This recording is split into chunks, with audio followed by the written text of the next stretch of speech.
हाँ तो नमस्कार प्यारे साथियों। आज की क्लास में हम लोग कक्षा 10th क्लास के संस्कृत विषय से 3 क्वेश्चन को देखेंगे जो संस्कार से रिलेटेड है। बहुत ही अच्छा क्वेश्चन है, इसे आप समझ लीजिए। क्वेश्चन है 1 नंबर कि संस्कार कितने प्रकार के होते हैं और विवाह संस्कार का भी वर्णन कीजिए साथ साथ। ठीक है, इसमें 2 क्वेश्चन है कि संस्कार कितने प्रकार के होते हैं, आपसे ऑब्जेक्टिव में भी पूछा जा सकता है। जन्म से पूर्व 3 संस्कार होते हैं, वो भी पूछा जा सकता है, और विवाह संस्कार का वर्णन करें, आपसे ये क्वेश्चन भी एग्जाम में पूछे जा सकते हैं। तो संस्कार जो होते हैं टोटल वो 16 प्रकार के संस्कार होते हैं। कितने प्रकार के होते हैं? 16 प्रकार के, जिसमें आपको जन्म से पूर्व जो है 3 संस्कार होते हैं, और विवाह संस्कार के उपरांत ये मनुष्य जो है वस्तुतः गृहस्थ जीवन में प्रवेश करता है।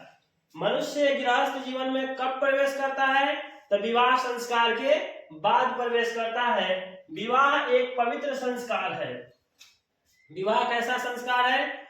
पवित्र संस्कार है, जहां विविध विधान कर्मकांड होते हैं। बहुत प्रकार के उसमें विधि विधान होता है।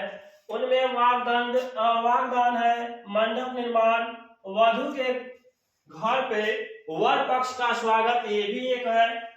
फिर इसके बाद में आता है वर वधु परस्पर निरीक्षण, कन्यादान, अग्नि स्थापना, पानी ग्रहण, लाजो होम, सप्तपदी, सिंदूरदान इत्यादि। इस तरह करके 16 संस्कार मनुष्य के जीवन में होता है, और सभी जगह प्राय विवाह संस्कार जो है इसका आयोजन होता है। सभी जगह का मतलब विवाह, सभी धर्मों में विवाह संस्कार का आयोजन होता है। तदनंतर गर्भधान इत्यादि संस्कार पुनरावृत्त होकर जीवन क्रम क्या करता है? घूमता रहता है। जीवन क्रम घूमता है, और मरण के अंतरण अंत्येष्टि संस्कार अनुष्ठित होता है। इस प्रकार भारतीय दर्शन का महत्वपूर्ण स्वरूप जो है ये संस्कार है। उम्मीद करते हैं कि आप 1 नंबर क्वेश्चन को अच्छे से समझ पाए होंगे।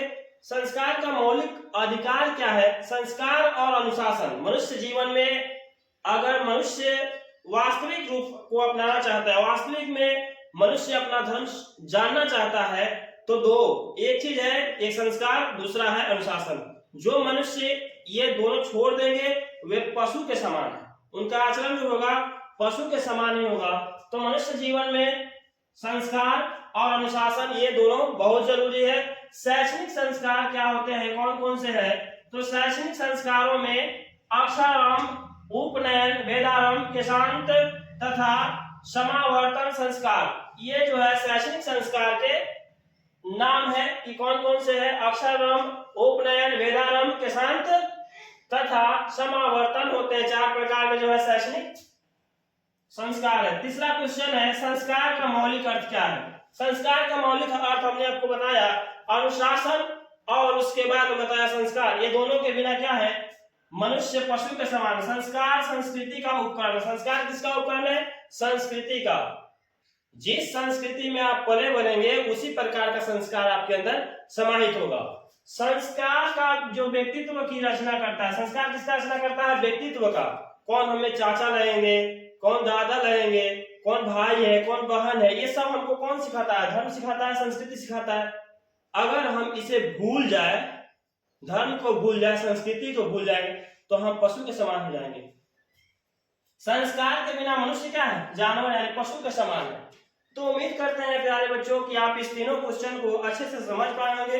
अगर आपको ये वीडियो अच्छी लगी तो मेरे चैनल को सब्सक्राइब कीजिए, वीडियो को लाइक तथा शेयर कीजिए, ताकि आने वाले मेरे हर वीडियो का नोटिफिकेशन आपके पास ऐसे ही सफलतापूर्वक पहुंचते रहे। तो डियर फ्रेंड्स, मिलते हैं हम लोग एक नए क्वेश्चन के साथ। तब तक के लिए धन्यवाद। जय हिंद।